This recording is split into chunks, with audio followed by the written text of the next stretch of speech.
Mga kapatid na taga-subaybay sa aking programa, tayo po'y magpatuloy muli sa ating pag-aral sa banal na kasulatan tungkol sa mga aral ng Diyos na ating pinagbabatayan sa ating pagkakristyano.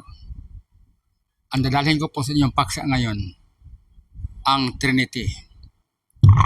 Ang Trinity. Ang Trinity, doktrina ng Kristiyano na there are three distinct persons in one God. Ito ay wala sa Biblia. Walang salitang Trinity sa Biblia. Kaya, ang turing ito ay hindi galing sa Diyos. Hindi galing sa Diyos. Ngayon, kung kakagatin ng tao ito, maaaring hindi mapapunta sa Diyos ang tao. Kasi, ang salitang Trinity wala sa Biblia. Hindi mabasa. Dito sa Revelation, sinabi pa nga dito ang sino man daw magdagdag sa mga salitang ito, sa mga hula, daragdagan rin ng Diyos ang kanyang parusa. At ang sino man daw magbawas, babawasan rin ng Diyos ang kanyang bahagi sa punong kahoy ng buhay. Kaya mga kapatid, delikado itong Trinity na ito. Wala sa Biblia. Ngayon, na-discover ko, ang author pa ng Trinity, si Tertullius, na taga North Africa.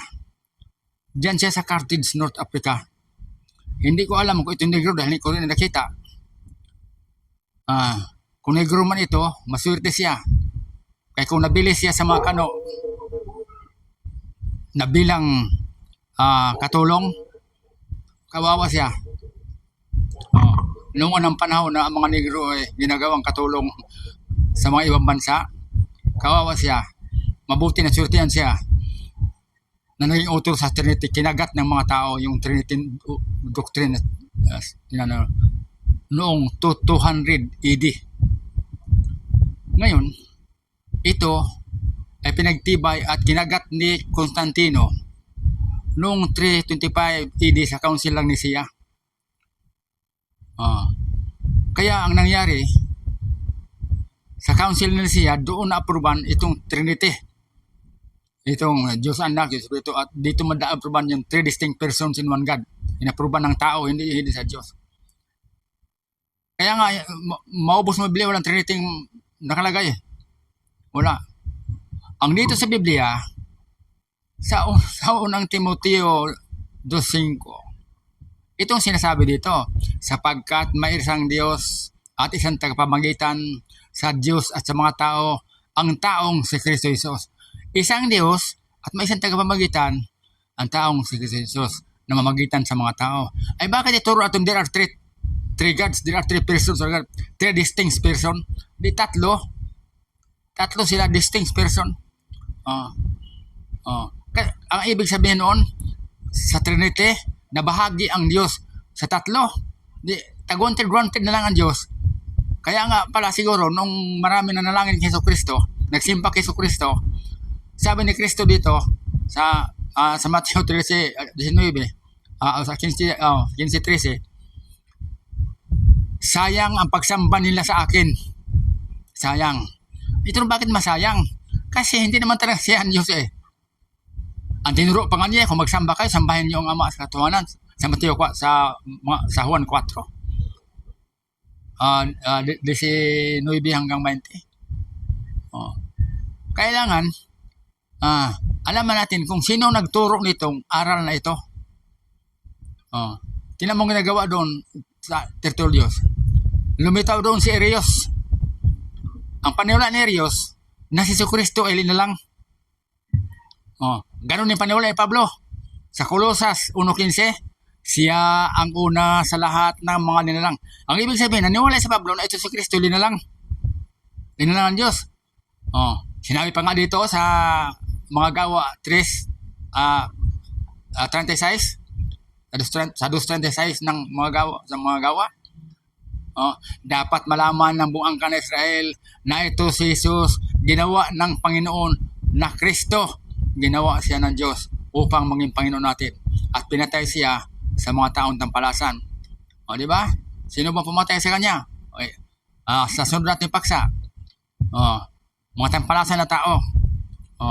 Kaya nga, kailangan sundin natin ang aral ng Diyos. Yung Trinity, wala sa Biblia yan. Ang awit-awit na, tatlong persona, isara ka Diyos. God is three person, blessed Trinity. Gaugawa nila yan. Kahit ano kaganda ng sound ng awit, paglabag sa Diyos, hindi tanggapin yan. Hindi tanggapin. Kahit pa ang buong musikero sa buong mundo, hindi tanggapin yan. Mali ang aral eh.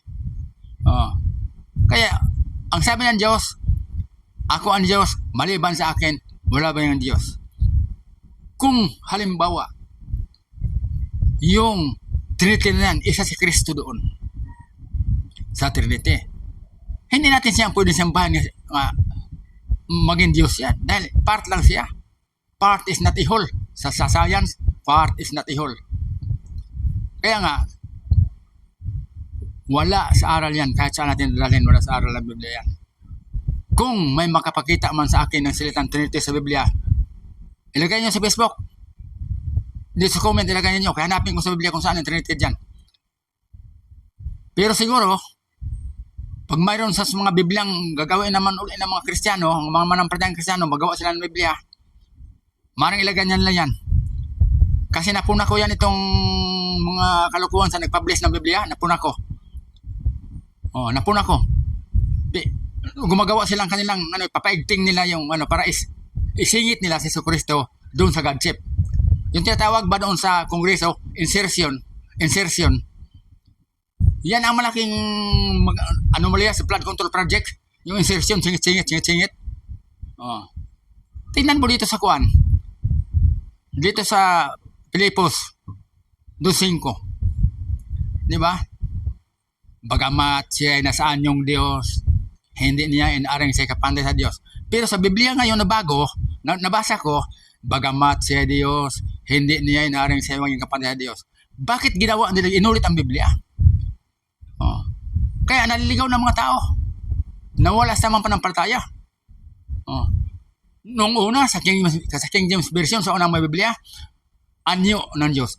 Pero ngayon, bagamat siya Diyos. Kailan lang ito? Noong July 1996. Ginawa ang Biblia ito, July 1996. Ang ibig sabihin, noong bago mag-July, John, wala pa, hindi pa Diyos Kristo noon. Siya anyo pa lang, anyo. Pag July 1996, na ginawa ang Biblia na ito, noon lang nagkaroon ng Diyos si Kristo, naging Diyos na. Mali yan. Kaya itong sa Biblia, pag tayo ay nanampalatayang Kristiyano, manindigan tayo sa Bible lang, sa Bible. Kaya nga, ang ating mga kapatid na mga Islam ay maniwala sa Biblia natin eh. Sa halip, nakuha ang patay ng butas. Sa Biblia natin, Deuteronomio 23:19, ako ay Diyos at hindi ako tao, ni anak ako ng tao. Ay, ang Diyos natin, anak ng tao, anak ni Maria eh. Kaya mga kapatid, hanggang dito na lang, huwag kong habain kasi baka malilito kayo. Pag malito na kayo, tapos tatamaan ang ego ng inyong relihiyon, lalo magalit kayo sa akin, hindi na kayo makaintindi. Pag marinig niyo ito, kalma lang. Ikalma lang ang puso ninyo. Kaya ganoon din ako noon, nung ako sa ibang relihiyon pa. Pag ayaw sumunod sa relihiyon ko, sa aking paniniwala, talagang galit ako.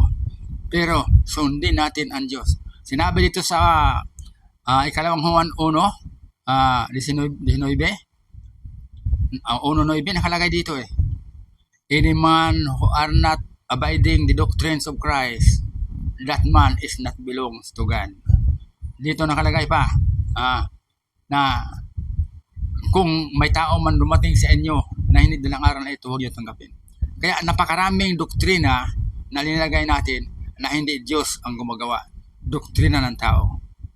Kaya nga, sabi ni Jesus, sayang ang pagsimba niyo sa akin, walang kabuluhan. Sapagkat ang inyong sinusunod, doktrina ng tao, hindi doktrina ng Diyos. Bakit? Ang doktrina ni Kristo, dapat ang sambahin natin ng Diyos lang. Pero ang doktrina ng tao, sambahin natin si Jesus bilang Diyos. Mali yan. Mali. Hanggang dito lang mga kapatid.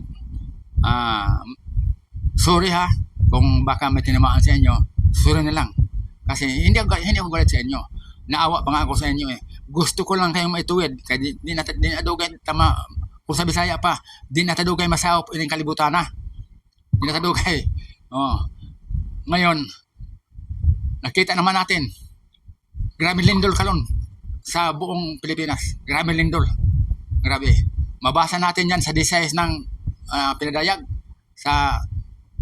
Dito sa Pinadayag, Disayas, basahin natin yan. Yung malindol-lindol na yan.